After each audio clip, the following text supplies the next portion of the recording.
Yesterday, tennis, grocery store, and then Grizzlies and football. That was yesterday was so weird from a timing standpoint. It just threw off my entire existence. Like, you could have told me with certainty that it was 11:30 p.m. last night when I was like wrapping up my night. Yeah. And I looked at my clock and it was 6. I was like, what is this day? What is this day? Did you have to come up here for the game? Just had to do a little work. Okay. Just a little work, and then had some nice times after. Good. You know? Good. What Sounds like a plan. What a game. Which game? All of them. Okay. That's gonna be my thing all weekend or all Monday. What a game. Which one? You fill in the blank. What game do you want Just throw to that talk out about? there and then let people start like a choose your own adventure. Yeah. You just hit them with a what a game. Like, I can't believe that the Texans turned the ball over that much. And you're just like, yeah, let's talk about it. Let's go. I could even be referring to the game tonight. Yes. What a game. Yeah, I too am excited for Indiana, Miami. You what a should game be. indeed. Not excited for I hope it's over by half. It's 6:30. 6:30, okay. That's important. I thought it was 7:30. I promised my friend I'd go watch it with her, and I'm having regrets. Your friend is an Indiana fan? Sure is. Okay. The Kelly.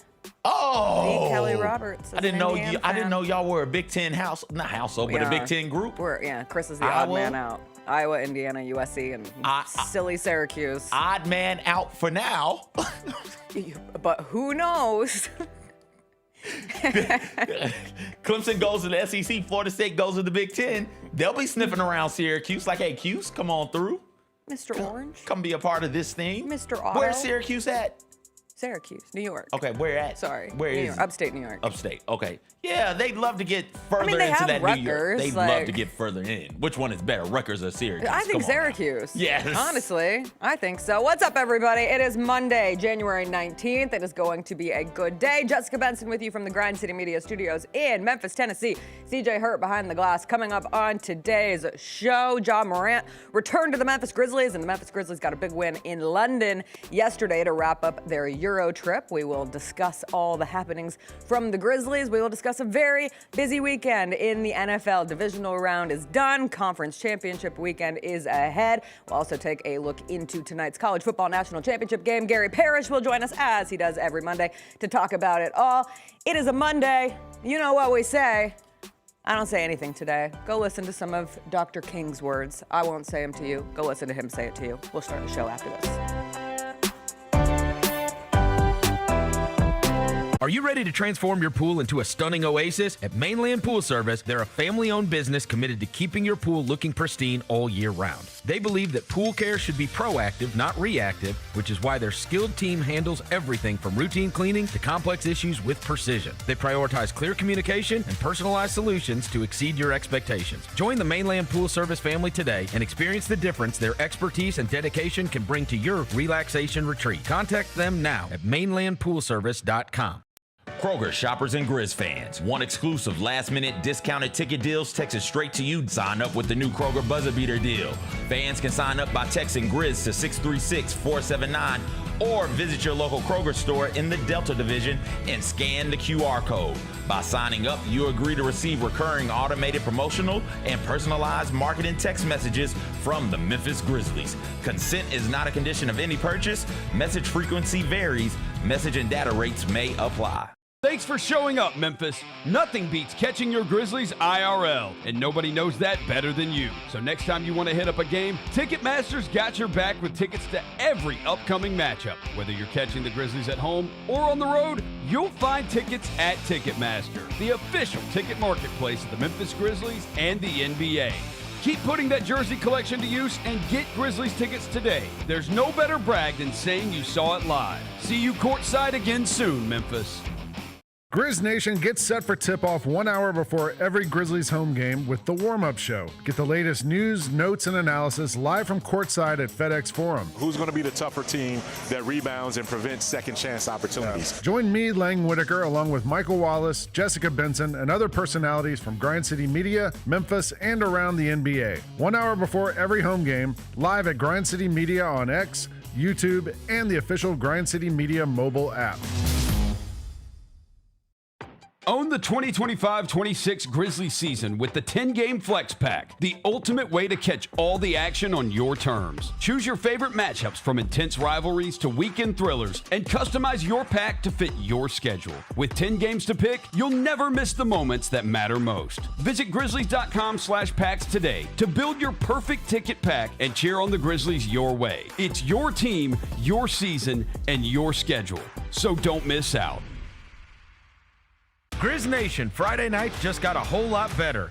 Introducing Buckets and Brews, the ultimate way to tip off your weekend. Every Friday this season, grab a terrace-level ticket to the Grizz game and 2 12-ounce Miller Lights for just $55.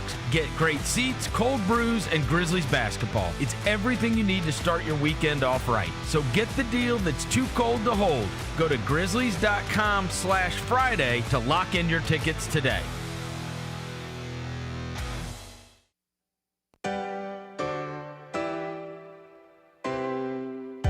Feels great to feel the sunshine. Gotta own the day like it's all mine. Just got paid in his own time. Been working hard, I've been on the grind. I deserve this feeling, having my way. I've been on this healing. This is my day. The sun's out, let's have a little fun now. I wanna let it all out. That's what it's all about.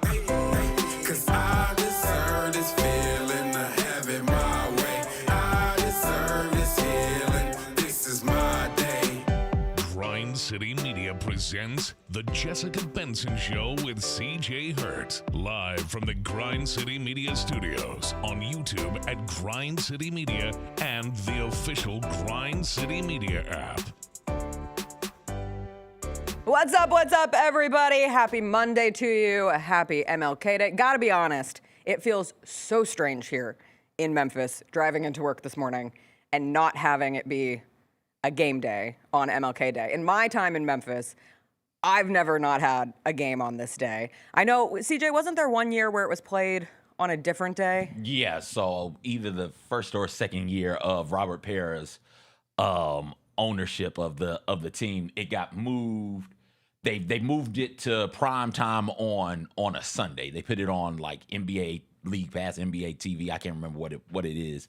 They put it over there and said, okay, instead of having it go on MLK Day, we're going to put it's not going to be televised nationally. We'll give the Grizzlies a nationally televised game, so it'll be played the Sunday before MLK Day. So those are only two times that I can think of that it hasn't. Every year happened. I've been here, it certainly has. And obviously this day is usually, there's a game and it's a nationally televised game, but there's always the Earl Lloyd Sports Symposium and the National Civil Rights Museum Sports Legacy Award winners. And it just feels strange sitting here on Monday, January 19th. But still, I mean, every day I drive into work, I drive past the Claiborne Temple, and being downtown Memphis and having moved to downtown Memphis, or moved to Memphis, period, just the understanding of Dr. King's legacy here, obviously everywhere, but specifically what it means to the city of Memphis. And I saw earlier this week, the Tennessee Historical Commission has granted a large amount of money towards the restoration of that church, because it's been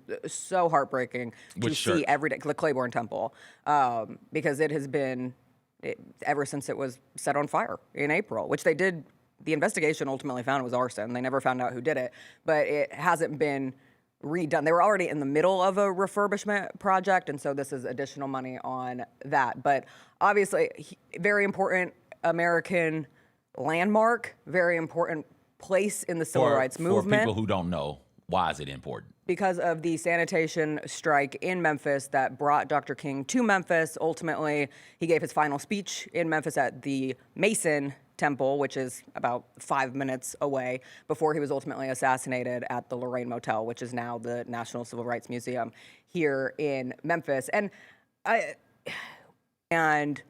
in this country, and that sanitation strike was one of the pinnacle events, really having that on display during the civil rights movement, and that's what brought Dr. King here. And so this day means something everywhere, but this day really means something here.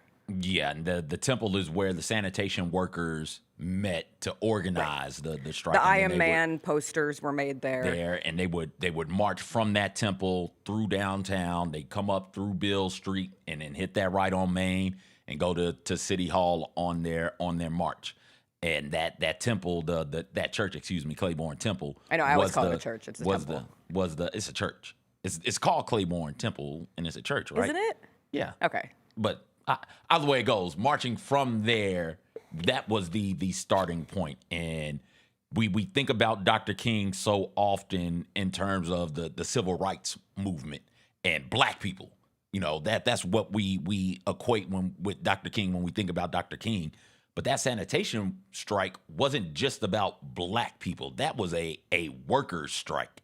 That was hey, you got to pay us fair wages strike. That was it was respect me, I am a man, but it was also, hey, I need to be able to provide for my family. I need to have certain assurances. I shouldn't be risking my life collecting trash. I shouldn't be dying collecting trash because of faulty machinery. Not only should I not be doing that, but I should also be paid a living wage. And right before Dr. King's assassination, he came to Memphis to help them with that strike as part of a larger plan, the Poor People's Campaign, where he was going to get everybody together, all of us, black, white, Muslim, Christian, men, women. He was going to get everybody together of all different types and all different backgrounds to do a literal sit-in in the what's it called? The National Mall?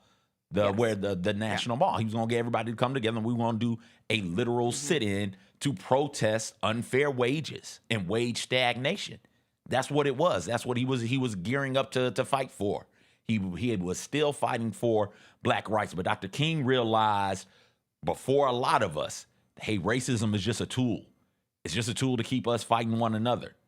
And we fight one another, and we don't have anything to show for it. We don't have health care. We don't have adequate education. We don't have healthy foods. We don't have true freedom over here because we're fighting one another for these things. And if you got a regular job, I got news for you. I haven't stopped you from doing anything. Black people have not stopped you from your climb or your ascension or prevented you from achieving. So if somebody out there is saying that the Civil Rights Act, quotes, a lot of good people were very badly treated. White people were very badly treated, where they did extremely well and they were not invited to go into university or college. So I say, in a way, I think it's unfair in certain cases, talking about the civil rights movement. That's not us. We didn't do that. Black people didn't do that. How is me getting justice? How is me getting that appropriate education? How am I being treated fairly affecting you, a white person, in a negative way, in a negative light?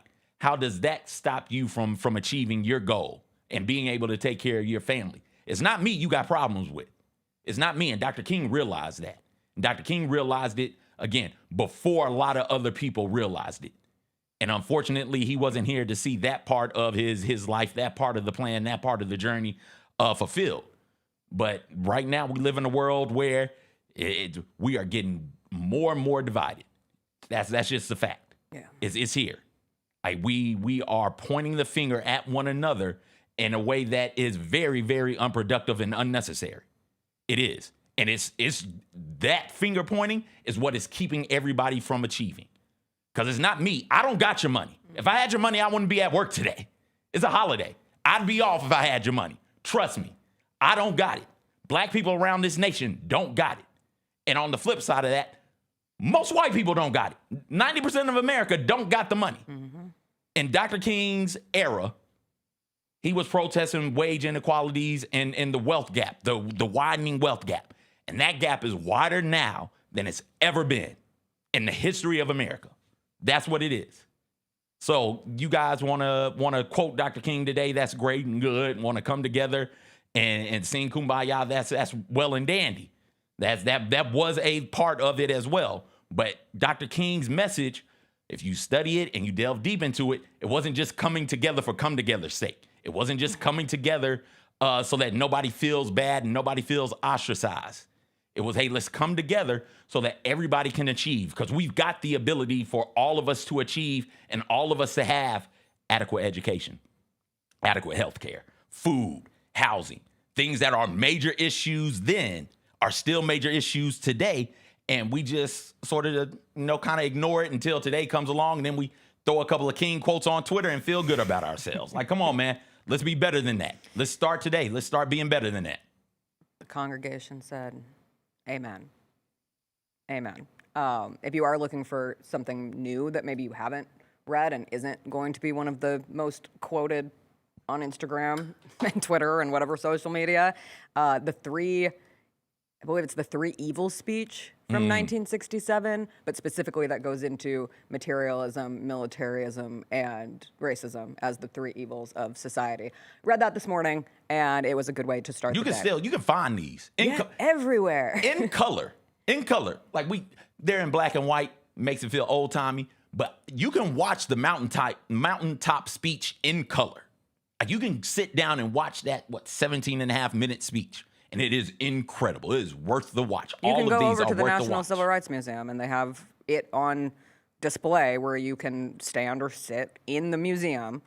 And it is a sobering thing to sit in the place where he died and listen to that entire speech. And I do think it's always important to see it when it's in color and not in black and white, because it wasn't that long ago. We make it sound like it was eons and eons ago, and it was not that long Jarvis ago. Greer, love Jarvis. Yes. Still alive. Like he lived through it. He was here. There are Memphians who are still here who remember that. Not live through it like, oh, I was one when it happened. No, like of age to recall what the city was like when Dr. King came, when he left, when he came back, and then when he unfortunately died at the hands of a bullet. Yep. Right? Like it's not that long ago. You can still learn these lessons, man. I know that there was a game yesterday, but it felt important to start on this, and it does feel very odd. I know for many of you out there and for us too, not to have a game. Hopefully we will have an MLK game back in Memphis next year. The Grizzlies played in London yesterday, and you know what happens when the Memphis Grizzlies get a win. We got to hit the highlights. We got to hit the highlights from yesterday's action at the O2 Arena. Grizz Magic in London, in the words of famous Brit William Shakespeare, Ja Morant doth back. An assist to Jaren Jackson Jr. Splashes in a three to start the game. Then Ja, little step back three of his own action, and the Grizzlies are rolling across the pond early. Up 17 late in the first. Vince Williams Jr. dots one to Gigi Jackson. Move over Paddington. There's some new bears in this town. Ja, right over. Former Grizzly Tyus Jones. Triple makes it a 20-point lead in the second quarter. Cedric Coward, with his best London Bridge, has fallen down and one for the Rook. Later in the second, Ja Morant back with the ball in his hands. Off the screen, step through, nice lay there. He had 20 points and 10 assists in the first half. A double-double. Speaking of doubles, call this team Mary-Kate and Ashley because they are winning London. Someone somewhere in London is going to have a John Conchar jersey, and I think that's really neat. The block by Jitty, 6 stocks for him, also a lob to Landale for the Jock Jams. Grizzlies led by as many as 33 in this game. No Magic comeback this time. Ja Morant finishes with 24 and 13. Whoosh! A nice finish, a little samba, and the Grizz win 126 to 109. That made you happy. Thank you. Look how happy she is. You should have seen me trying to crowdsource last night with some friends. Do you guys have any London references? And then I said, never mind. Mary-Kate and Ashley winning London. It's right here. Paddington, right here. I don't know what it was like to be in the room when a lot of this great art gets created. Oh, but you get to experience this. But watching you go through that, it's like, oh, okay. She's locked in. She's in the zone. This is what she was made to do. That was good stuff. Right. Kitschy highlights on Fun Grizzlies Day. Hey, another London reference, though. The International Man of Mystery. Oh! Ja Morant, Austin Powers style. No, that was great. It was truly so fun to watch that game yesterday. No matter how things go from here, and we will discuss everything in the larger scope. But for one day, for one morning, for brunch and basketball, it was so fun to watch that Grizzlies team. And it was so fun to watch Ja Morant from the beginning, from the jump, take over complete control of that game as a floor general. Obviously, his three-point shot was hitting early, which just makes him such a difficult guard to hear Paolo Banchero talk about it, to hear Jamal Mosley talk about it after the game, like the respect that they had for Ja yesterday and what his game looked like. There was a pass. I think Jock missed the 3, so it couldn't make the highlights, which bummed me out.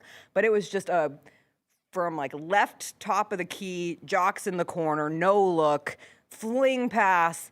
And I was like, those are the passes that get me going at 11 a.m. on a Sunday watching basketball. It was awesome. And I don't know what it means for the long term, but for that one moment in time, it was great to watch the Grizzlies absolutely destroy the Magic on national television. To go up 33, I was like, surely they can't give up a 33-point lead. Surely. I mean, we talk about them blowing double-digit leads. Yes, but that one felt different. But like a double-digit lead in the first quarter, being up 20 in the second quarter, there's still a whole lot more basketball to be played. And at the pace that the NBA plays at right now, like that's not a 20-point lead sounds impressive and it sounds big, but it's not. It's not. A 20-point lead is what, 6 shots? Yeah. 6 shots. The way we shoot threes now, like that's 10 trips up and down the court. You go cold, they make 50% of their threes, right? And now it's a 5-point game. Now your back is up against the wall. This is in the 90s. This is in the 80s. 20-point leads don't mean what they once did in the second quarter. With that being said, Ja Morant being out there is a difference maker. Ja Morant is a difference maker here.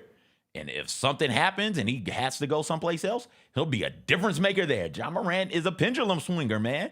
The gravity that he has when he has the ball in his hand, the way that he sucks defenses in or pulls defenses out towards him allows for various things. It makes everybody easier. Everybody's life easier. Everybody's job. Ja Morant has the ball at the top of the key. He drives, double comes. Ja Morant throws it to Santi. Now you get to play 2-on-1, 3-on-2. That's what you want. You want to create those types of mismatches from a number standpoint in the half court. Ja Morant can do that. He's such a great player, such a tremendous talent. Whether he's here or not, he's still going to be a great player. He's still going to be a tremendous talent.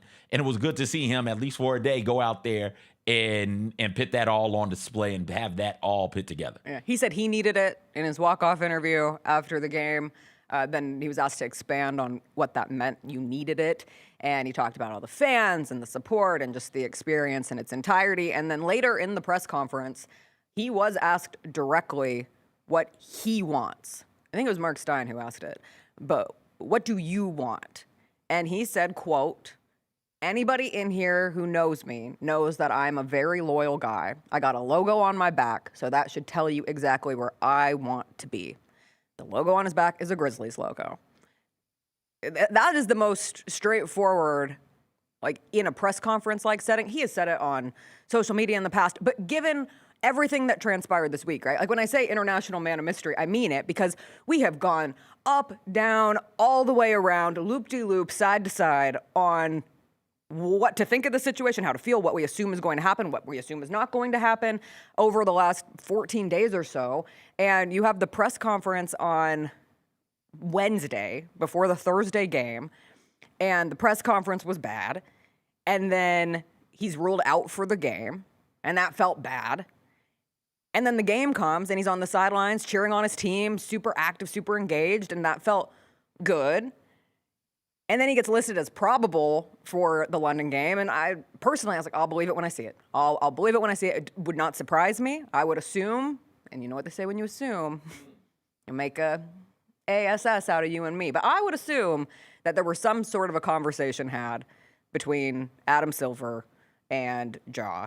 And Adam Silver said, coming out of the Berlin game, I hope he plays on Sunday. And there is some level of, understanding that there were a lot of fans there to see Ja. And Ja is a big part of the NBA and the NBA ecosystem and the international NBA ecosystem. Like, European fans love Ja, just like Memphis fans love Ja and American basketball fans love Ja, and all those kids want to rock the Jaws and have the 12 jerseys on. And so it felt likely that he could play on Sunday, but I don't know. What if it doesn't happen? I thought he was going to play in Berlin, and then he didn't play in Berlin. So we get to Sunday's game, and he really does play, and then he looks awesome, and he balls out, and he seems to be having a very fun time while doing so. And I think if you do look at it from yesterday just being the best case scenario for all parties involved. Like I have said from the beginning, there's always been a crack of a window open. And I know it didn't feel that way, especially early, but there was always a crack of the window. If you go back to the Shams Charania tweet, there was the option of continuing to build around Ja if they don't trade him, if they don't get a deal done before the deadline. And at least yesterday, you saw how that could be, and that assumes that Ja would be available and Ja would be the version of him that we saw yesterday. And you got that in a game. It also helps other teams see that Ja Morant still exists. And we haven't seen it excessively this season. We do talk about the Sixers game where he goes off for 40 points, and that was a remarkable feat where he's just getting downhill time and time again. I thought yesterday was an even better game for him than that 40-pointer, because yesterday just showed how he can control a game and how he can lead a team to a win. It's not just, all right, put the Ja backpack on and let me carry this thing. It was truly making everybody else on the court better.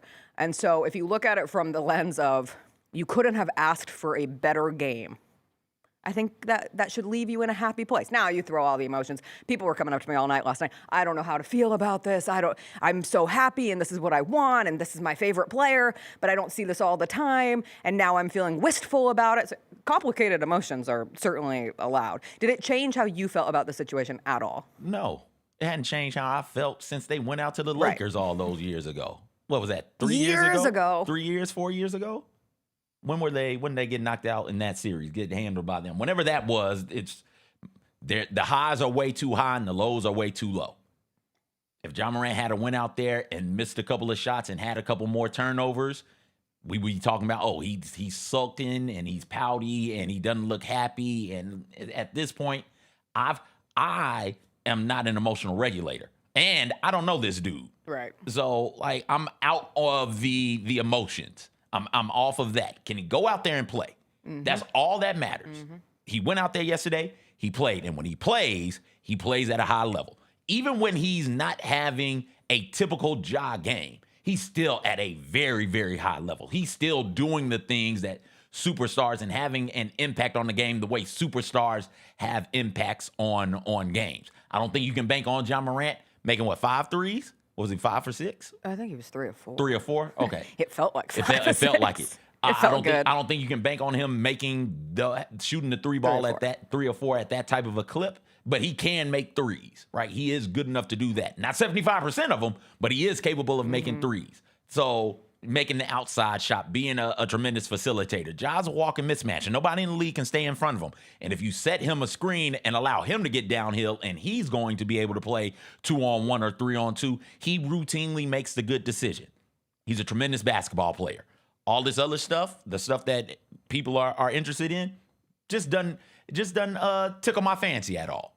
I don't care if he's happy. It doesn't move me at all. I don't care if he's happy. I don't care if he's sad. I don't care if he's sullen. I don't care if he's upset. Go out there and play. And as long as you can do that, that winning is all that matters. Correct. Go out there and do that, and everything is fine. Don't go out there and do that, and then the conversations start happening. I love your use of the word that you're not an emotions regulator, because I think we do that way too much. I really do. I'm not reading this dude's tea leaves. No. Post your, if that's what you got to do to stay sane, knock yourself out. You want to post your, who's the sad one? NBA, well, no, Rod Wave's the sad You want to post your Rod Wave lyrics? You got it. I'm not finna try and sit here and interpret that. If you want to smile on the bench one day or be a little sullen, listen, as somebody who has a giant RBF, I've said it before, I don't like when people try to You look prettier if you smile more. That's what we do to him. I'm serious. That is, but hey, what I will say is, because he is such an energy driver for this team, I think if we talk about it less from the concept of Ja's got his joy back, God, that would, if I was somebody who had issues, and this is just me speaking for myself, if I was somebody who went in and out of emotions, like all of us do, and every time I smile and have fun, there's 80 posts of, got her joy back again, got her joy, I'd be like, God, this is taking my joy away from me at this point. But the smiles, the dancing, the being actively engaged at all times in huddles, with his teammates, coaching them up, that energy does control and set something for this team. The play that stands out. Yeah. And he's such a smart basketball player. About to get a 5-second violation on the baseline, throws it off a dude's foot. And you can hear they pick it up on the microphone. And this is where it's if you guys gave me 5 F words, We could use one of them today when he just screams out, hey, y'all get the F open. It just goes back. Like, oh, okay. And sure enough, loved that, somebody next time got the F open. Yes. That's leadership right there. It don't have to be complicated. It don't have to be long. Passion. I like the word passion. Somebody in the chat it. said, be the leader, be professional, play with passion. I think passion is a more appropriate word than happiness, than joy. Because passion means that you care. And I don't get into the care economics of it either. But passion shows that in that exact moment, like, damn, do you want that? And I thought we saw from a collective, damn, did he want it? Did the team want it yesterday? And they got to come out of Europe with a win. We'll talk more about the Europe trip. We got to take a break. We eventually got to get to Gary Parrish. We'll talk to him about the Grizzlies as well. All that and more. And the Bills just fired Sean McDermott. As well they should. As well they should. We need to have a conversation about Joshua. I got thoughts on Joshua. I've got thoughts on Joshua. Oh, everybody's got thoughts on Joshua. I've got thoughts on everybody. Okay. We got a busy show still. Okay. Who have you leaned on the most in terms of asking questions? Because there's always a fine line, right? Yeah. You don't want to be the rookie that's annoying people. Exactly. On the other hand, you want to be a sponge. You can ask any of the guys. Like, I'm asking, it'd be random games where I'm sitting next to Ty or Jai or Scotty, and I'm like, hey, bro, what would you have done right there? Like, what do you feel like you would have did in that situation? Boom, boom, boom, I probably would have did this. I'm like, all right, cool, I got it locked in now. The Chris Vernon Show, live on weekdays at noon on YouTube at Grind City Media and the official Grind City Media app. The heaviest metal credit card of all time. Rumored to be one of only 18 in existence. Plated with the very same tungsten that forged the International Space Station. And wielded at business dinners like a samurai sword. It's a classic corporate power move. But the real power move? Having end-to-end visibility on your most critical shipments. FedEx, the new power move. Nate Bargatze. Look, I say a lot of dumb stuff. I try to keep it in front of large groups. Seems to go better that way. Big Dumb Eyes World Tour.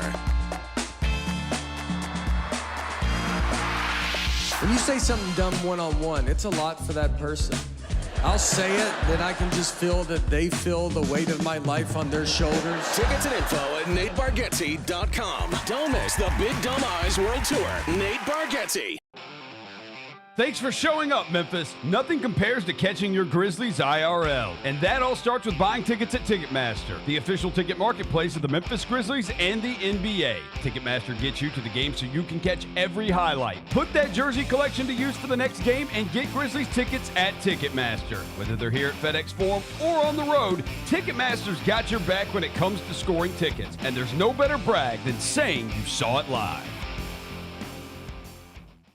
Jeff Dunham, Artificial Intelligence, his all-new tour. You're the other white meat. How can you be so smart on one hand and so stupid on the other? Well, you're half of it. I realize I could have avoided all this years ago with one simple word. I do not. Silence! Don't miss a Memphis. Friday, April 10th, FedEx Forum. Tickets on sale Monday, September 29th at JeffDunham.com. Tell me about being a rookie in the NBA. What has that been like so far? The coolest part is, having a class with you they're all rookies. So if you go to an NBA game, you kind of know a lot of the guys that are rookies there because you went through that process of draft workouts, playing against them in college and stuff. So I think it's cool to have that camaraderie. The Chris Vernon Show, live on weekdays at noon on YouTube at Grind City Media and the official Grind City Media app.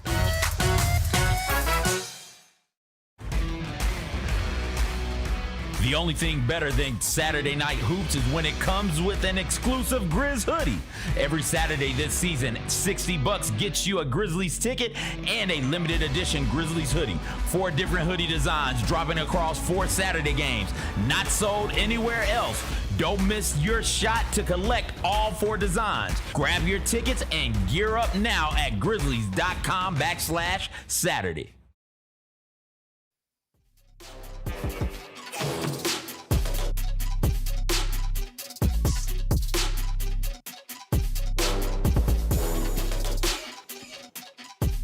Welcome back.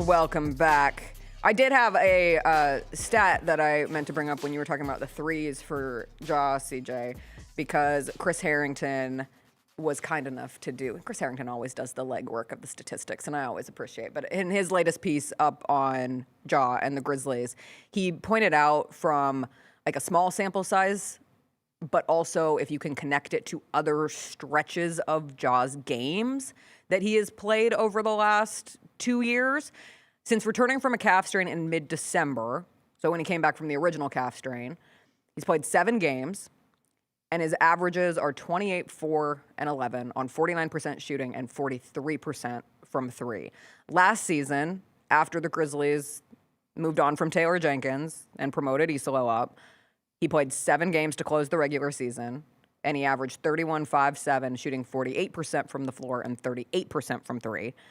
And then in the 2021-2022 season, when he was All-NBA, one of his best, he averaged 36 and 7 while shooting 49% from the floor and 34% from 3. Listen, he's not going to go 75% from 3. No, but he has nobody more is. Respectable 3 than, I mean, he was abysmal to start this year. I think Ja could be 37, 38% from 3, which is really, really good. And if he is that, good luck guarding him. If he's 35% from 3, what are you going to do? You're going to have to come out there on him, and then he's just going to go by you. So he can be an effective 3-point shooter and just extend his game and make his game all that much more better. All right? That's something realistic that Ja Morant can do. And again, if that's what he's going to do, how do you guard that? Because he's shooting it off the dribble. He's not shooting it like spot up. He's catching the ball. He's directing traffic. You go under the screen. Well, now he's going to knock those down. So now your big got to come out there. Your big got to hedge and recover. Oh, that's somebody rolling to the rim. They did a good job of trying to force the ball to the screener, Jaren, a couple of times, and they got rewarded for doing so on the ball screen off of the roll. The Magic would step out there and try and hedge and recover or try and double, and Ja's a good passer, like elite basketball passer, a true point guard is what Ja Morant is. And if you're going to double him and leave somebody open, he's going to make the right pass and get that person an easy look at the goal. Yeah. Any other trends that stood out to you in yesterday's game? I couldn't find it. But when my man Grizz came down from the ceiling, I quite literally spit my beverage out. I was like, that's Grizz coming down from the ceiling, one hand. Yes. Come on, he was Grizz, like Lady Gaga-ing it. Let's Mission go. Impossible-ing it. Yeah. That was good. There was a video going around of him behind the Magic's mascot going like this, and it was perfectly menacing. And then the mascot like turned around, and I was like, I'm so glad they sent Grizz. I'm so glad Grizz was able to. They got growl towels? They got growl towels. Not the right ones, but some of the team cool. went to a Tottenham game, which looked fun from being able to go out and about. I saw a good number of them were there. The NBA Cares event, that's where, like when we started seeing the videos and footage of that, it just seemed like a cool thing. They painted the basketballs. They had these robot cameras, which I thought was such cool technology for patients in hospitals now, where basically the robot would go around to different players, and then the players were able to talk to the kid in the hospital who can't have visitors for whatever reason, or it would also allow for more kids to have access to the players. I was like, oh, that's a cool use of technology and nice to see. Vanessa Williams sang the hell out of the national anthem, which was maybe the most important part of my day outside of Ja Morant balling out for the Grizzlies. Do you know why she's over there right now? There's a play. She's in The Devil Wears Prada, the musical. One, and my friend just saw it. Yeah. My friend is in London right now, and my friend does not follow basketball at all. She only knows the Grizzlies via me.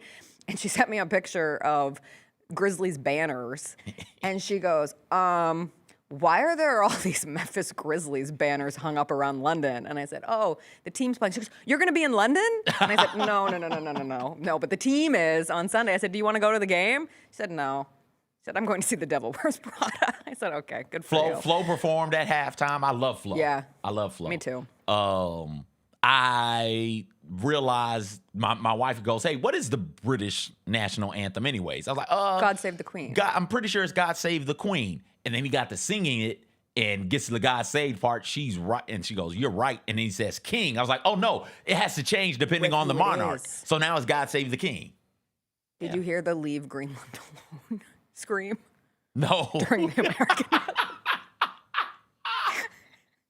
It was crazy. What do you want us to do about it, man? It was a lot. No, the whole thing was very cool. Watching both, we talked about it after the game Thursday in Berlin, and it felt more like a home game, and it was technically a home game for the Grizzlies yesterday. It felt more fair. I mean, Berlin felt like a Magic as well as crowd, as it should have. Yeah, it was you incredible. got 3 Germans on that team. Yeah. London felt more, at least from my seat at home, and from what I read and took in of other people. I know, like Drew Hill said he met Grizzlies fans from a dozen different countries. One of them from Iceland, which I was just like, how do you, did I? You did it. Did I leave an imprint? Did I accidentally leave a piece of Grizzlies gear in the middle of Iceland? But it really goes to show, we get so locked into like our lives, our Memphis lives, our lives as Grizzlies fans, and then broader, our lives as American basketball fans who follow the NBA, that sometimes you just don't recognize how many fans exist abroad of these teams, of these players. Like, they care. They genuinely care. That is why the NBA is really trying to get a footprint in over there. It's why the NFL has been working on that for years. There's a lot of money to be made over there. There's a lot of dollars to be spent from fans who genuinely care about these teams. And the NBA has a leg up on the NFL because basketball is a global sport, and while the NFL is trying, football is here. You know, every now and then you get some Pacific Islanders to pop up.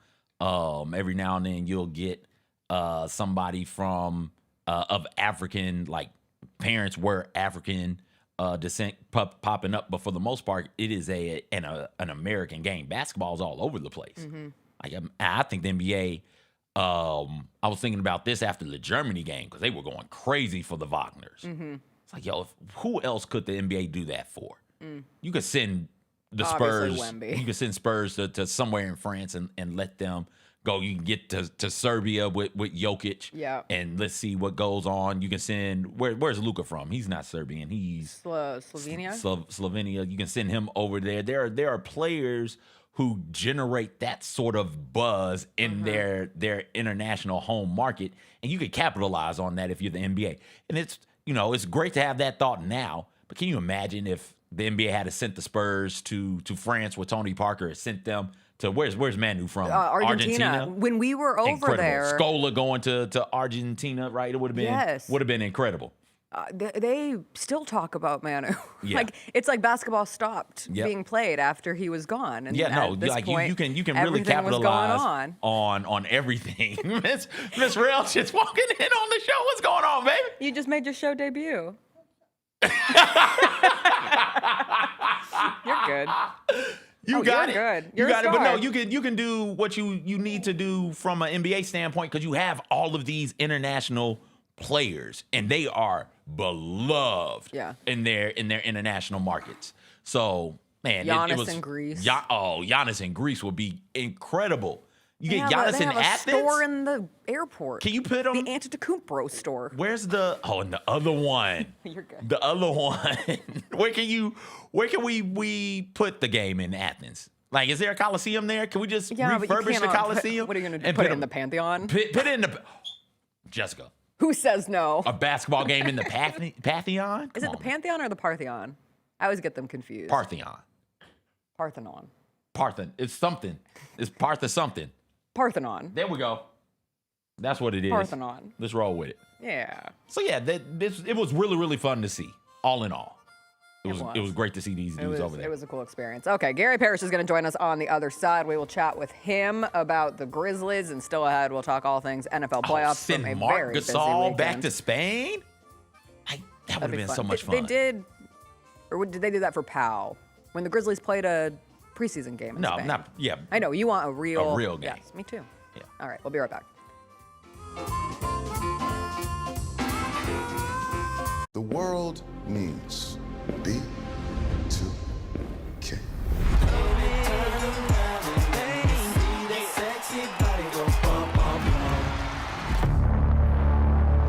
B2K's breakup was a huge shock to their fans.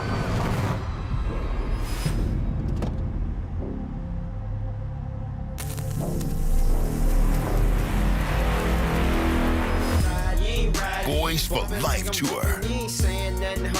Kroger shoppers and Grizz fans, want exclusive last-minute discounted ticket deals texted straight to you. Sign up with the new Kroger Buzzer Beater deal. Fans can sign up by texting Grizz to 636-479 or visit your local Kroger store in the Delta Division and scan the QR code. By signing up, you agree to receive recurring automated promotional and personalized marketing text messages from the Memphis Grizzlies. Consent is not a condition of any purchase. Message frequency varies.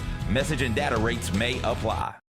Grizzlies fans, dunks, dimes, and no-looks are great on TV, but nothing compares to catching them IRL. And that starts with buying tickets at Ticketmaster, the official ticket marketplace of the Memphis Grizzlies and the NBA. Ticketmaster gets you to the game so you can catch every highlight in person. From seeing your favorite Grizzly stars up close to hearing the squeak of the sneakers on the hardwood. Put that jersey collection to use and get tickets at Ticketmaster. There's no better brag than saying you saw it live. See you courtside, Memphis. Field goal percentage up, 3-point field goal percentage up, points up, rebounds up. How would you describe your second season so far? I feel like in my head, my standard's a little higher than that. I feel like my percentage should be a lot more up, 3-point percentage a lot more up. And but I'll take it. You see the positives and things. The Gary Parrish Show, live on weekdays at 10 a.m. on YouTube at Grind City Media and the official Grind City Media app. Watching the Grizzlies is easy with FanDuel Sports Network. If you have cable or satellite, you're all set. Find us on your channel lineup. You can also use your TV provider login to watch games on the FanDuel Sports Network app. No cable or satellite? Subscribe directly to FanDuel Sports Network online. You can also watch on Prime Video by adding a FanDuel Sports Network subscription. Not sure where to start? Visit FanDuelSportsNetwork.com to learn more. The Grizzlies are the one thing everyone in the family can agree on. So join us every Sunday this season for Sunday Family Fun Days. It's a steal at just $35 and includes a ticket to the game, a $10 food voucher, post-game free throws on the court, and a meet and greet with mascot Grizz. Space is limited, so grab your tickets now for this unique experience your family won't soon forget. Go to grizzlies.com/Sunday and have a fun day.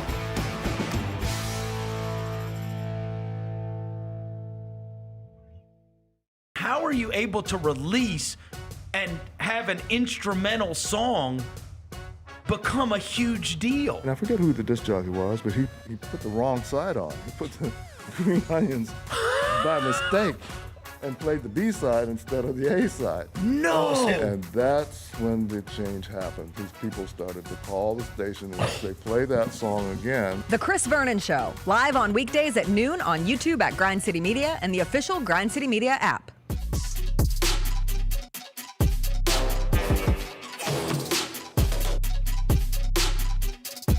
Welcome back. It is Monday. That means it's time to catch up with Gary Parrish, host of the Gary Parrish Show, weekday mornings at 10 a.m. on Grind City Media. One's up, Gary.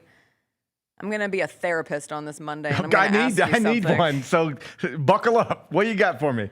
How did it make you feel watching Ja Morant lead his team to a victory in London yesterday? Happy, first and foremost. Filled with joy, obviously, but also conflicted. Conflicted is a perfect. This whole thing it complicates has been things. So capricious. Like, it's so mind-numbingly polarizing on the emotional scale from day to day, hour to hour, experience to experience. A lot of folks, myself included, have compared this relationship to a marriage. And yesterday was the equivalent of, it felt like to me, like we're on the way to the attorney's offices. All right, I've got the pen, you've got the pen. We're ready to be done with this. But like something happened on the way and it's like, hold up, that was amazing. Like of all the things that could happen on the way to an attorney's office, but I was like, why are we doing this again? This is great. Like this day that we just had, if we could just bottle that up and have that day every day, we would never, ever even think about this. What are we doing? And now, the problem, of course, is that you don't have that day every day. I think most people in actual marriages will tell you that. Mm-hmm. But it makes it incredibly difficult now for the front office, I think, because how do you move on from that? How do you move on from that? Like the guy went and played incredibly well. His coach said his energy and passion was contagious. And then he the said, opposing coach and players talked about how he was the difference between the game on Thursday John and the Wall game on post game Sunday. is like, that's John Morant. That's John Morant reminding the world he's still John Morant. And then this is the real thing that complicates everything. It's easy to say, hey, he doesn't want to be here when he's buying houses in Miami and sulking on the bench and all of this stuff. But like he said it. He said, into a microphone, not on a tweet, it wasn't, not on a post, not a retweet. It wasn't a song that we have to interpret. No, it was just words. It was, I have a logo on my back that should tell you where I want to be. And now I don't, particularly when the trade market for him seems to be non-existent. It feels like to me, you just ride this thing out now. I don't know. I think it's very hard to do anything other than that now.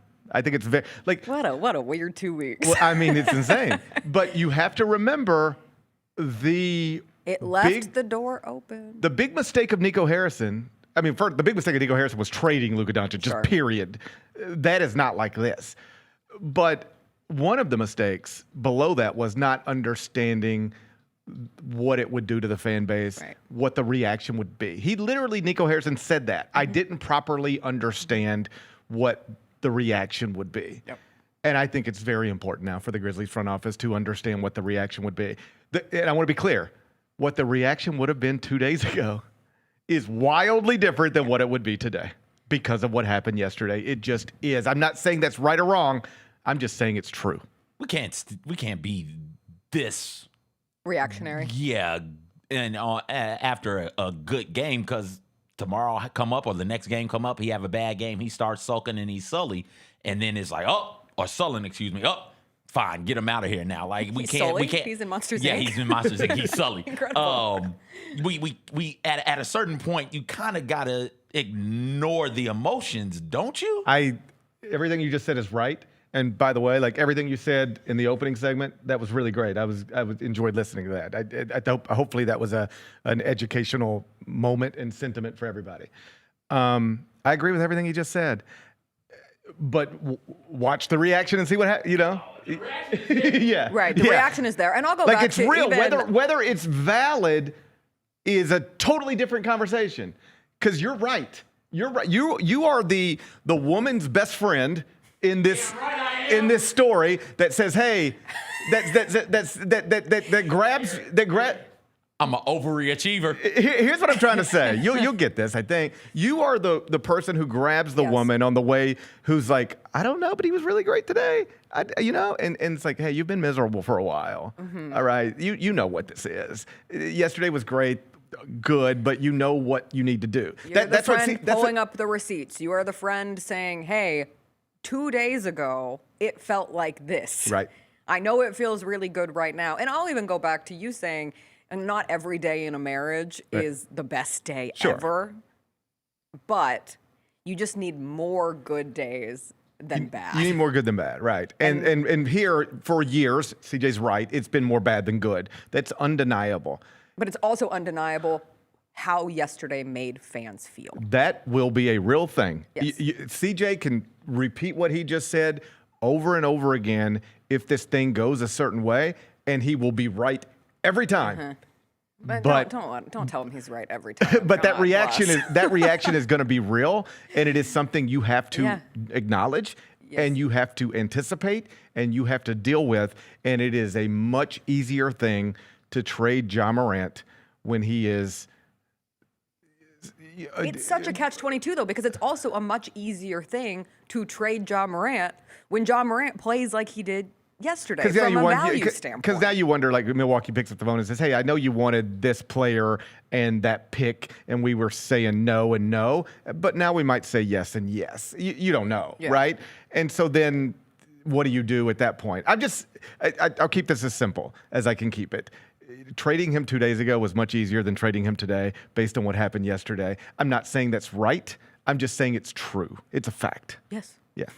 And you can business this up and down and relitigate as we have on all of our shows and trying to get to the point where you get to the acceptance part of the grief process. But you throw the emotional wrench right back into it yesterday. I'll just speak for myself. I try not to be rigid about this. I said even last week, I know what I think needs to happen, but the best thing that could possibly happen is a wonderful relationship between a healthy and happy John Morant and the Memphis Grizzlies. That is still option A. But when you said that last week, it felt so much less likely at that time. Oh, and let me be clear. It's still unlikely because let's talk in a week and see if he's still that. Well, everything we saw yesterday and everything we saw with the kids and the NBA cares stuff, everything about the past few days was beautiful. Now let's see. Couldn't have drawn it up anymore. I mean, my God, the little kid, Ja just walks in the room and the little kid just looks up at him and is like, it's Ja. That. Like everything about the past few days has been great. Even telling, who was it getting off the bus with his shirt tucked in and Yes, saying, yeah, untuck that shit. Just fun interactions. Everything galore. starting from tip-off of the first game against the Magic in Berlin. I mean, we'd have preferred him to be playing, but he looked like he was engaged. Everything since that moment has been beautiful. I mean, amazing. All right? The problem, of course, is that the week leading up to that was more typical and insane. It was awful. Yeah, awful. It was truly the worst it's felt. Yeah. Because it became a reality for the first time for people that it could be coming to an end. And so then everything that happened just dug in. No matter how you felt about it, either you reached the fatigue part and you were like, I'm done with this, or you were in the camp of they should never trade him ever, ever, ever. Everything felt bad. Right. But then everything felt so good. And this is where I'm at now. I think CJ's right. I think the more likely scenario is that you hold on to him and you run into more problems. You know, I think anybody would say that's the more likely scenario. And by more problems, I mean anything from more injuries that keep him making a lot of money but unable to play, or he's just unhappy or frustrated for any number of reasons or whatever. That is the most likely scenario if you hold on to this thing. Mm-hmm. But to not hold on to this thing at this point, after what happened yesterday on the court and in the press conference, you are giving up on a dream that is very hard to give up on. And that the reaction, I think the reaction was always going to be mixed.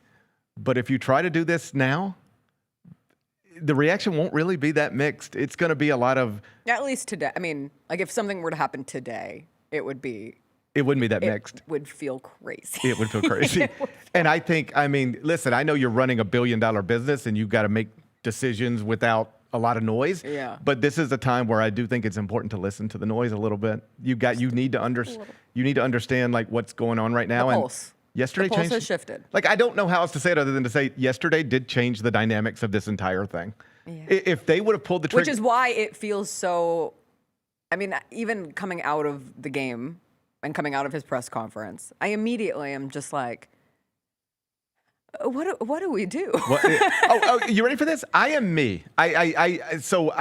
These opinions come from the same person. Yes. Had they pulled the trigger on a deal on Friday at 9:30 in the morning and the show starts at 10, I would have said, hey, listen, this sucks. This stinks. But like, what do you want them to do?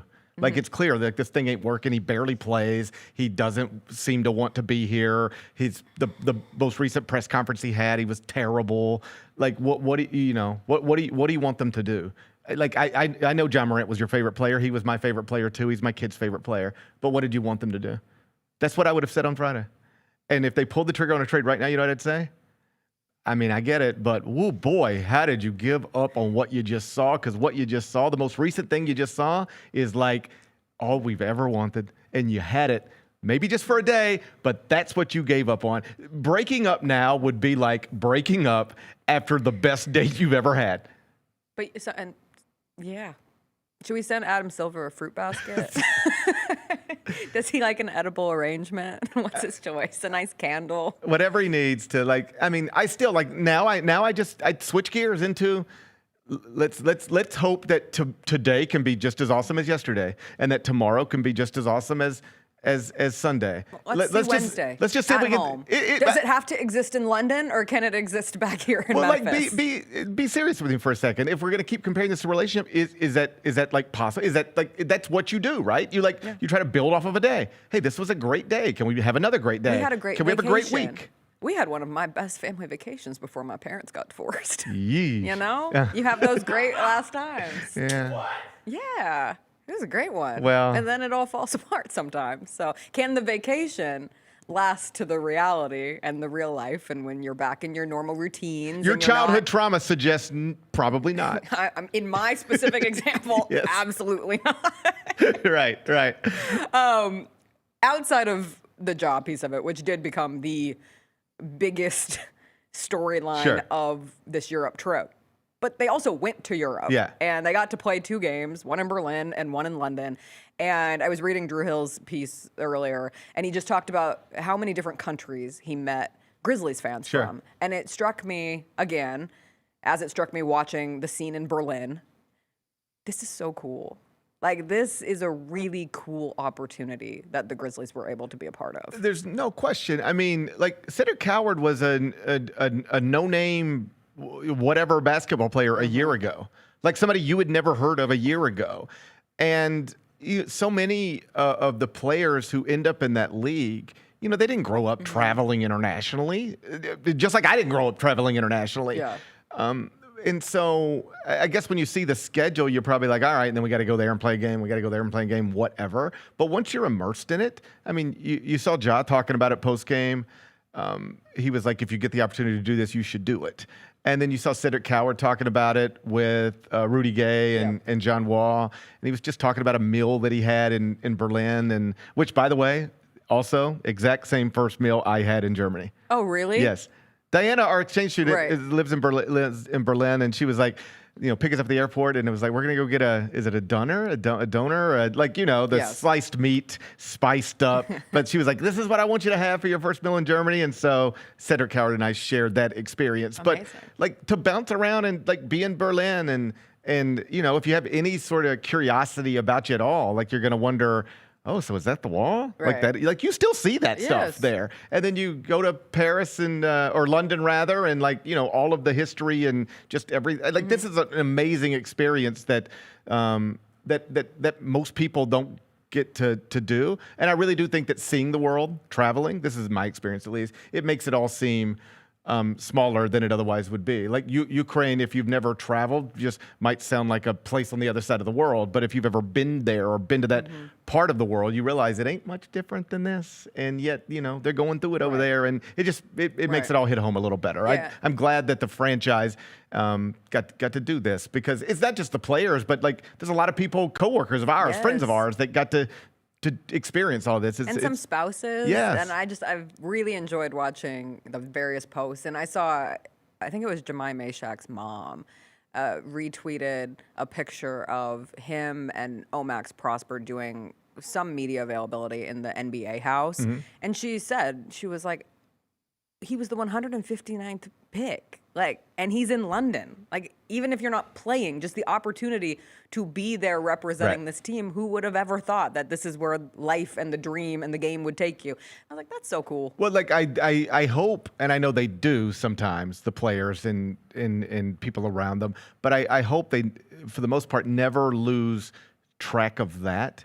Like take all of the play-in time, shot attempts, all the stuff that you're probably worked up about, like on a very basic level. You got on a private plane for your job and flew to Europe. You got layback seats. And have you ever been in? You sure have. I you have. strike me as a layback I seat have. guy. Is it true what they say? Once you fly internationally on a layback seat, you can never go back. Now, oddly, the only time I've ever done it, I think, was on the way back from Phoenix. I think from Phoenix to Atlanta, and they put us in those, and it was wild. Like you have a wall up between you and whoever, if you're flying with someone. Yeah. So it was like, all right, Those are so cool. all right, Cal, put the wall up. I'm going to sleep tonight.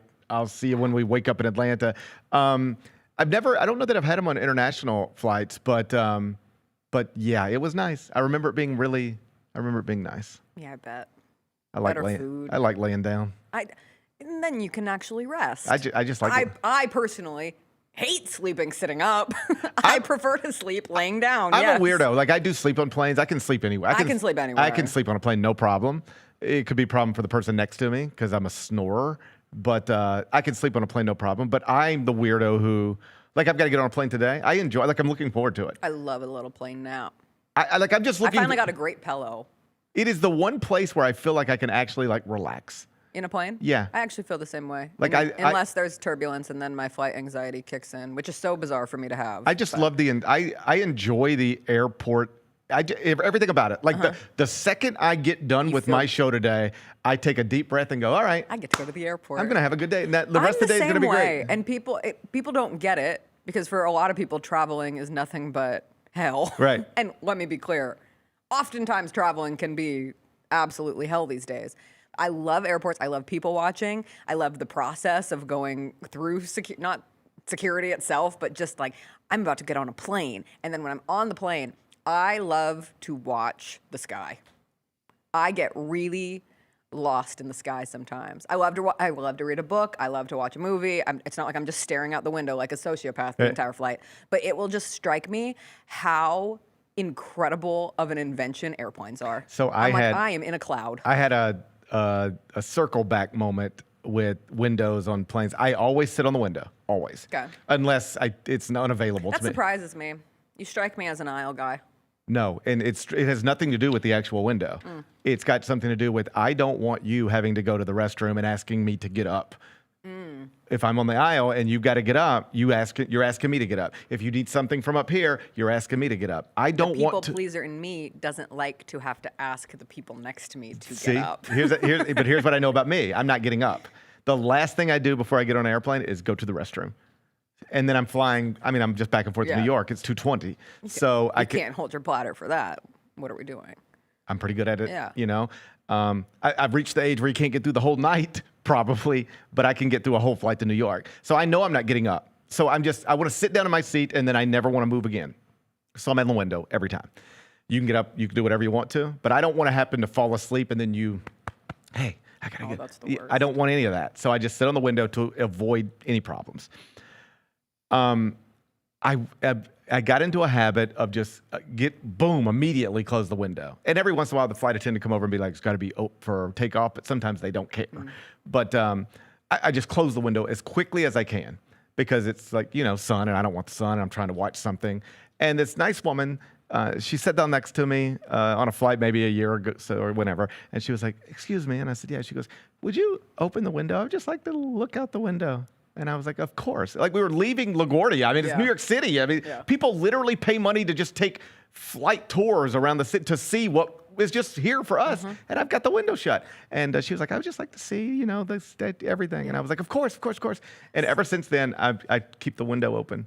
That's nice because I really hate when I'm trying to look out the and window from the aisle jerk, and somebody has their windows shut. I try to be more selfless these days. So now I keep the window open. This is the only way I try to be more selfless. After you just said you'd sit in the window so that nobody ever has to tap you on the shoulder to This go is to as the far as I'm bathroom. going to take it. This is as selfless as I can be. But I now try to leave the window, any window that somebody else has access to, I try to leave it open just on the off chance they might want to see something.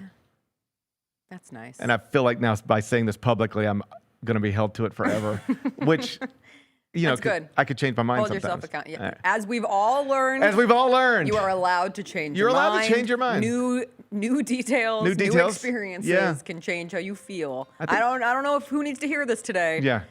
But feelings can be complicated. That's right. And you're allowed to have them change. I think that's true. As I hope many that's times true. as you want. I hope that's true. Yeah. I hope that's true. As I let you go, I am going to use it as a quick opportunity because I don't know where else we're going to talk about it. The Memphis Tigers beat UTSA yesterday, 95-69. I was in a bar with some friends last night and I looked up on the TV trying to catch the football game, and the Tigers were on, and I said, ooh, not great that I didn't know that game was happening yesterday, but it was. And I asked everyone, I said, should we go? And we could just watch it right here. Yeah. And that's how it went. Yeah. Anything I need to take from the Tigers win over 0-6 in the American UTSA? Absolutely not. Okay, great. Nothing you need to know about that, but I have noticed this too, and it was my fear. Everything with Tiger basketball is just a struggle now relative to what it used to be, whether that's the talent level you enroll or the crowd size you generate. Everything's hard now. For a variety of reasons. I think most notably the conference affiliation. The conference has just fallen apart. All of the good programs left, and you're stuck here with a bunch of neighbors that either they don't belong in your neighborhood or you don't belong in their neighborhood, but like you shouldn't be living close to each other. Memphis, you ready for this? Memphis should not be playing UTSA on a Sunday in January. That's a problem. But I noticed it last week. You can, if you care enough, nobody would, but there was a day, whatever day the Tigers played midweek, and that game was happening tonight. And we would always have Say that the in Tigers 5 more are things, or playing tonight. I'd make Bennett pick it, or it'd be something that we would at least acknowledge. And I got done with the show, and I just was like, we didn't say Tiger basketball today. They're playing tonight, and we didn't say Tiger basketball today. And that suggested to me we are really close to, if not undeniably, at the same point we got with Tubby Smith, which is just like, yeah, these things are happening, and we say we care about it, but we're not paying attention anymore because it's just gotten to a place that is unrecognizable. And it's sad, but it's also like troubling, and why, you know, unless they are able to just run this thing through this bad conference and get in the NCAA tournament and then create some magic to whatever, we're getting to a place where some hard conversations are going to have to be had. I think everybody understands that. Like, this isn't, I hope you recognize I'm saying this with no emotion, no enthusiasm. There was a time where I was like, I know exactly what you got to do with Tiger basketball. You got to fire Tubby Smith and hire Penny Hardaway, and I did that every day, and I riled myself up. I don't have that right now. I look at it and I just go, I wish it were better, and I don't know what the fix is. I don't have the solution. There is no solution other than you hope the ACC falls apart, and then you partner with some of the leftover ACC schools, and suddenly you're in a league with Louisville and Virginia Tech and Georgia Tech, and that would be amazing. And that's the first step to trying to recapture what you once had. But like, that's years away, probably. And so in the meantime, you're just sort of here. And I mean this like hand to heart. If you would have said, okay, GP, they fired Tubby Smith, what do they do next? I knew that one. That was easy. You hire this guy. He rallies the fan base. He fills up the building. He gets you the #1 prospect in the country. That was the easiest thing to do. It hasn't gone as well as any of us would have hoped, but it was an obvious fix in that moment. There is no obvious fix now. There's no coach out there you can hire that is going to immediately reignite what we once had. It's in a tough spot right now, and like you said, you were friends yesterday, and there was a Tiger basketball game happening right down the street, and you could have gone, but why would you? That's where we're at. And some were alums. Yeah. All right. You could have gone, but why would? How about, like I told Vernon this the other day? any number of I had a guy text me before a game, one of the non-league games, and he was like, GP, I don't know if you care or want this, but like, I've got 10 third-row tickets. It's just like these tickets are just sitting out there. Corporate sponsors, they purchase them, you know, because they feel like it's their civic obligation, so they just renew every year. That number's dwindling, by the way, but and Tiger basketball is losing money. My understanding of it is in a way that is not normal. And there's just all these tickets out there. They buy them because you feel like you need to. This is your way to support the University of Memphis, but you literally can't give them away. You can't get people that want to go. Like, somebody could have walked in that bar where you guys were yesterday and said, here's the tickets, go. And you would have been like, you know, let's order some more cheese fries and talk about it. Hey, at least they won. But you wouldn't have walked up. At least they won. You wouldn't have walked in the door. It's a problem. Nah. It's a problem. Yeah, I know. Gary, thanks for joining us. I wish I had something better to say. Womp, womp. Womp, womp, womp. We'll take a break. We'll come back. The Bills have fired their head coach after they lost to the Broncos. They shouldn't have done that. Round They over shouldn't the have lost. weekend. Bo Nix shouldn't have broke his ankle in overtime. We'll get into all the happenings around the NFL from this past weekend after a quick break.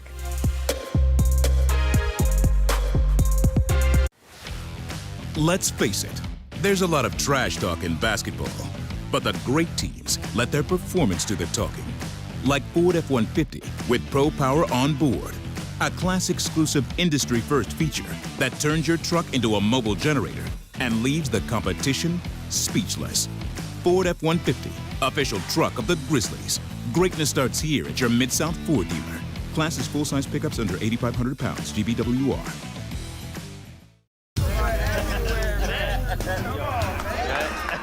Now that's the new edition way. But I feel like there's another level we can take it to. What you think, Mike? 2 steps ahead of you, Slick. What's good, bro? What you doing, man? I'm in. Woman, you don't even know what I'm getting ready to ask you. Here's the vision. All 3 of us on the same stage every night. Gonna be crazy. No barriers, no separation. It'll be like 9 kings and a queen. The next level starts now. Who have you leaned on the most in terms of asking questions? Because there's always a fine line, right? Yeah. You don't want to be the rookie that's annoying Exactly. people. On the other hand, you want to be a sponge. You can ask any of the guys. Like, I'm asking, it'd be random games where I'm sitting next to Ty or Jai or Scotty, and I'm like, hey, bro, what would you would have done right there? Like, what do you feel like you would have did in that situation? Boom, boom, boom, I probably would have did this. I'm like, all right, cool, I got it locked in now. The Chris Vernon Show, live on weekdays at noon on YouTube at Grind City Media and the official Grind City Media app. The long goodbye begins. A very special evening with Journey. Final Frontier Tour.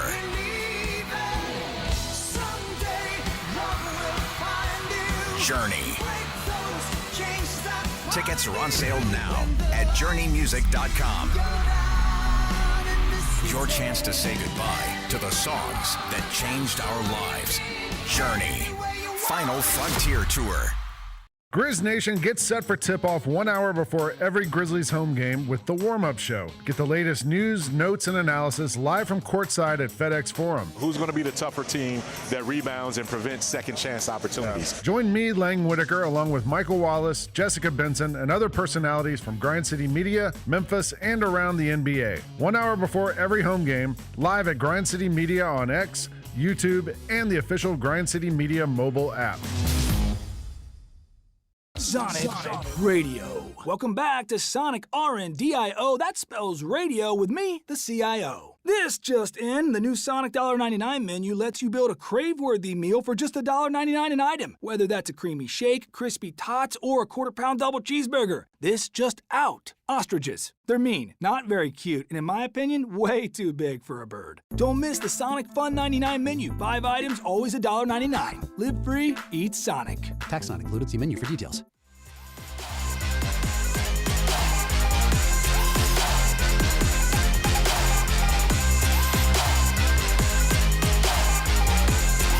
Jalen the Reed. Jalen the Reed. The Reed, Jalen. You told us to do the read. Oh my goodness. Up to 30% off. We've got a special deal. Way to spoil it, CJ. We've got a special deal for fans of this show. Special discount code for up to 30% off select Grizzlies tickets just by using the promo code GCMFan.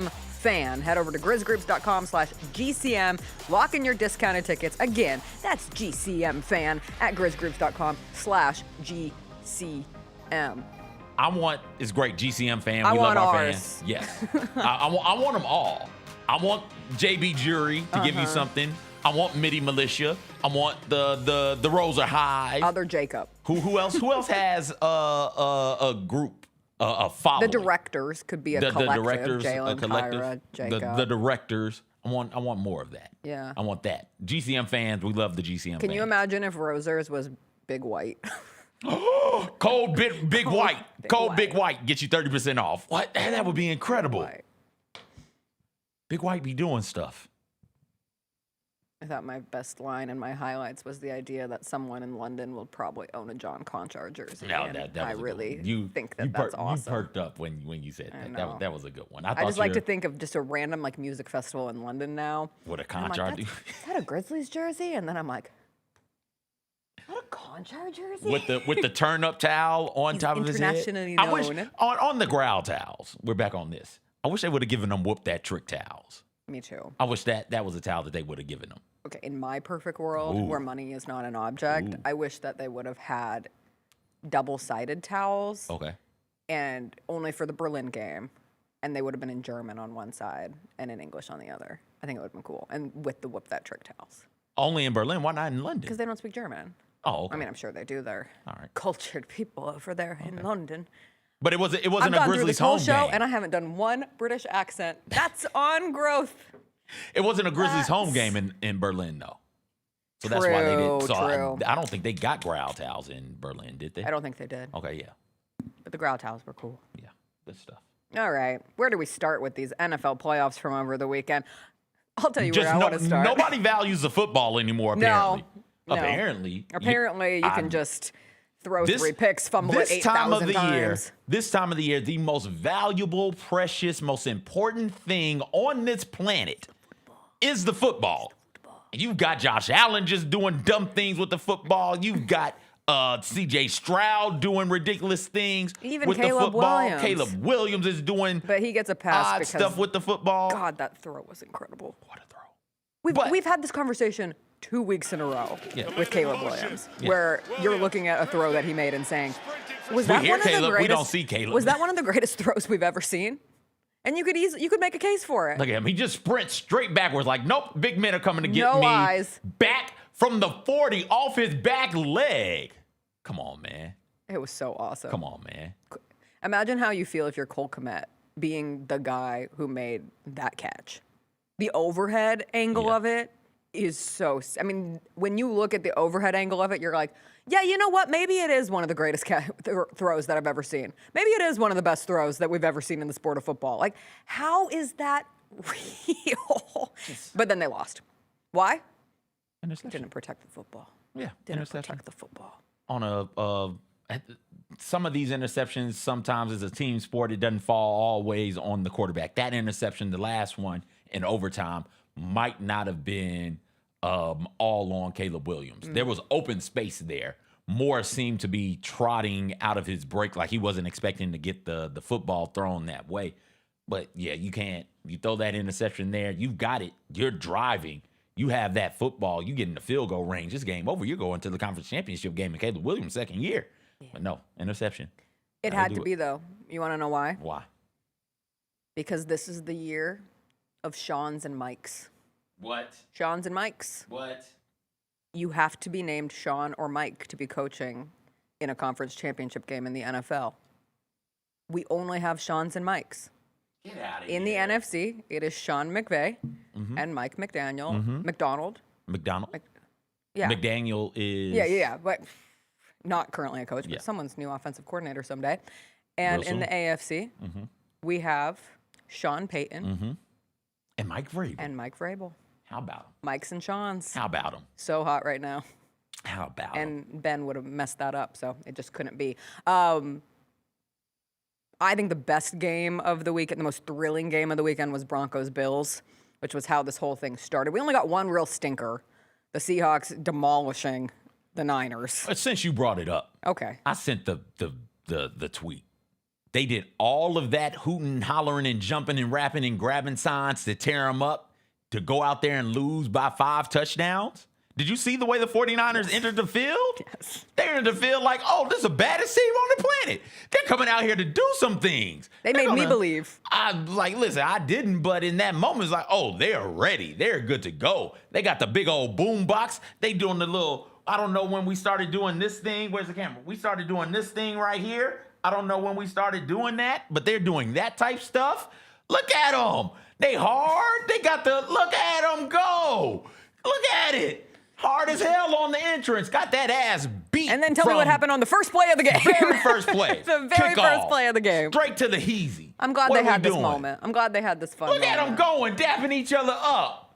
Faithful in the Bay. Come on, man. Let's go. Hootin' hollering. Watch my man right here without his helmet on. Watch him go up there and just take the sign and rip it. Oh, we got the 2-finger guns right there, man. Look at him. That was Took Mac the sign, Jones. ripped That was it up. Mac Jones. Like, come on, man. What are we talking about? And then they died. And then you lost by 35, scored 6 points. Maybe you weren't doing all that hooting, hollering, and pointing and whatnot. You've been able to go out there and, I don't know, on the opening kickoff, tackle the dude. The kicker, the slide tackle. Like, yo, I'm not finna lower my shoulder and hit this man. I'm gonna try and triple. Man, my husband was out of town this weekend, and I texted him, I said, I don't think I can watch this anymore. And he said, I wouldn't watch it if I were you. And so I watched a movie. I said, I'm turning this off and I'm going to watch a movie. You know how bad a playoff game has to be for me to crap out in the middle of because you feel like football's dwindling down. I value the football. I'm valuing every second. And I decided to watch not just a movie from like the 60s. I watched One Flew Over the Cuckoo's Nest. Good movie. It was. Yeah. I'd never seen it before. My wife loves it. Really? I think. She Jack loves Nicholson? those. She loves those. Insane Asylum? No, she does not like that one. Okay. I like One Who Flew, because it's a book, right? Yeah. I was supposed to read it, and then Yeah. we watched the movie. The whole reason I it's a good ended up movie. watching it's a book written by Ken Kesey, and Ken Kesey was a mentor to the writer who wrote the book Chronology of Water, which is the Kristen Stewart directorial debut that I saw in theaters on Friday. Not a movie for everyone. I enjoyed it. Don't say, oh, Jess said I should go see Chronology of Water. No, I didn't. No, I did not. I did not say that to anyone. Anywho, game got so bad, ended up turning that one off. But the Broncos-Bills game, when you talk about a fan base that truly had to feel the highest of highs, followed almost immediately by one of the lowest of lows, enter the Denver Broncos from this weekend. To win that game, and in the fashion that it was won in, and you have the pass interference calls and the definitely interception not catch, that if you look at the various angles of it, really was an interception. I wanted it to be a catch. I wanted that opportunity for the Bills, but it was an interception. You win that game, and then you find out that your quarterback broke his ankle.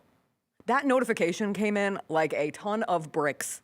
It was like 20 minutes after the game ended. I had seen I think Tracy Wolfson had a tweet saying it looked like Bo Nix's knee was hurting him, something to look out for next week. And I was like, clock that. I'll keep that in mind. And then the Schefter tweet comes through, and it's like, Bo Nix will miss the rest of the playoffs because he fractured his ankle. What? Yeah. That's so cruel. Enter Jarrett Stidham. Let's go. Did you see the Nick Foles tweet? You sent it to me. Trolly Foley is now my favorite version of Nick Foles. I haven't followed him as much lately, but I guess he is quite the troll online. Yeah. And he tweeted, note for the Broncos and their fans. I know it has been an emotional 24 hours. I feel for Bo and the team, and I'm sending prayers for a strong recovery. A positive note going into the game versus the Patriots is that they struggle against backup QBs in championship-type games. Certainly the Patriots cannot lose to both Nick Foles and Jarrett Stidham in my lifetime in postseason games. I mean, they might. Certainly. They might. Certainly. With an MVP candidate both times. They might. They might. Jarrett Stidham, who hasn't thrown a pass all year. Jared, just don't turn it over. Value the football. Don't turn it over, and let's see what this defense does. As great as Jones has been this year, he ain't Josh Allen. MVP candidate, sure. He ain't Josh Allen. And so... Who'd you say? Did I say Jones? You're still thinking Mac Jones shooting up in that I video. am. I'm Drake thinking May. Drake Put May. I'm respect sorry. on that man's name. I apologize. Got Jones on the brain. Drake May in Josh Allen. Yeah. And so we can go out there and we can hold that and contain that. And then you, Mr. Stidham, pride of Auburn, Alabama, just don't mess it up. Just hand this ball off and convert a couple of third downs. Let's get anywhere from 13 to 17 points, and we'll be in good shape. The Patriots defense is very good, but I do think it's an advantage to Jarrett Stidham that it was the Patriots who advanced and not the Texans. Oh, yeah. Because Jarrett Stidham might have died. Yeah. He might have hit that ground, and we might have been having a very scary conversation about it, because it's scary. Poor Texans defense. The Texans defense deserved so much better. It's 3 all-pros on that defense. Not pro bowlers. No, all pros. All pros on that defense. Yeah, that defense was special. I would love to have said is special, but C.J. Stroud has decided to throw another interception, ladies and gentlemen. That man could have thrown 8. Yeah. He had 8 balls in that game that should have been intercepted. Troy Aikman was routinely on the call. Disgusted. Hey, Troy Aikman was disgusted. The ball keeps getting away from him. It's been getting away from him all season. He's not precise or accurate with this at all. Look at what are you thinking about here? Why is that the decision you made? You just threw that up straight in the air. You see the guy coming, just fall. Just hold on to the football and fall down. Take the sack and be done with the play. But no, trying to do too much. Interception, and had 5 of them. Come on, man. Speaking of, before going on from the Broncos-Bills game entirely, Josh Allen trying to do too much, and Josh Allen... I'm done. I'm out. You're out. You got it. You're out. You got it. You know, I don't really enjoy quarterbacks in general, one. Right. So you have to be special for me to be like, all right, I rock with this dude. I'm out. I can't trust him, can't rely on him. He's out there. they could have won that game though. They could have. Yes. You could absolutely say they should have won. Josh Allen in the Bills offense, because it wasn't just him who turned the ball over. Running back, and what good is it leading the league in rushing yards and I think if you're going to turn the top ball over in the touchdown? playoffs. You're going to turn the ball over. Had a bad case of fumbleitis all season long, and it reared its ugly head in this game against the Broncos. And you look at Josh Allen, who decided to turn back the clock and go back 4 or 5 years when he was Josh turned the ball over Allen, when he was just throwing the ball all over the damn place. Like, this one is the one you're talking about where, this is the bad fumble. This is the one before that. Like, what is that? Buddy, what Why are you running with the doing? football like that? Why is the football not secure? Why is it not high and tight? You've gotten the yardage, slide, tuck the tater. What are you talking about here? This is absurd. What a terrible way to turn the ball over. Tuck the damn football, Josh. And then you go from being down 7 to down 10, and every drive feels critical in the second. And to his credit, they scored. Yeah. And then he threw a pick. And that was a beautiful ball. It could have been caught. Should have been caught. Should have been caught. Should have been caught. That wasn't on Josh. But this one was. But that one was. And heavy on that one was. How many interceptions did he have? He had 3. He lost 2 fumbles and 3 interceptions. That's 5 turnovers. So you say, okay, one of those isn't on him. It wasn't 2 interceptions. So 4 turnovers. Yeah. He fumbled 3 times. He lost 2 of them. He lost 2. Like, come on, man. Yeah. That's entirely too much. That's And now- entirely too much. Their coach has been fired. Somebody had to get fired. It was either going to be their coach or their GM. Yeah. Because you do look at it for, yes, Josh, value the football. Don't go back to the boneheaded. I cannot get over how bad that fumble was. Just atrocious. The second fumble, the second lost fumble was bad also. Yes. There's a pocket there for him to step up in. He just drops back outside of the pocket and not outside of it running around, just standing like a statue behind the pocket. Yeah, the defensive end is coming. Right. Take a half step up. That's it. Just a half step, and you avoid that fumble also. He is still one of the best quarterbacks in the league right now. And let me give you some stats. You want to hear something crazy? I'll give you. You give me your You ready? stats, and I'll give you mine. Go Over ahead. the last 6 years, the Buffalo Bills have scored the most points. They have allowed the fewest points. They have the best overall record, and they have a points differential of 902. No other team has a point differential over 600, and they have 0 appearances in the Super Bowl. That's the only stat that matters to your boy over here. 0 That's the appearances stat in the that Super Bowl. matters. That's it. 0. We Pain. talk about all of that if you want to. That's cool. Pain. But the name of the game is winning. The name of the game ain't, throwing touchdowns and getting yardage. If you win 2-0 and you win the Super Bowl, you win every game 2-0 or 3-2 every single game, and you win the Super Bowl, we'll talk about your offense, but we'll say, hey, that's a Super Bowl champion right there. That's a Super Bowl champion. I don't care about that. Josh Allen turned the ball over.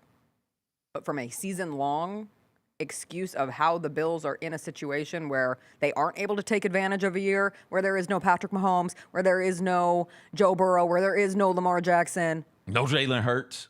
They did not get that man any receiving help.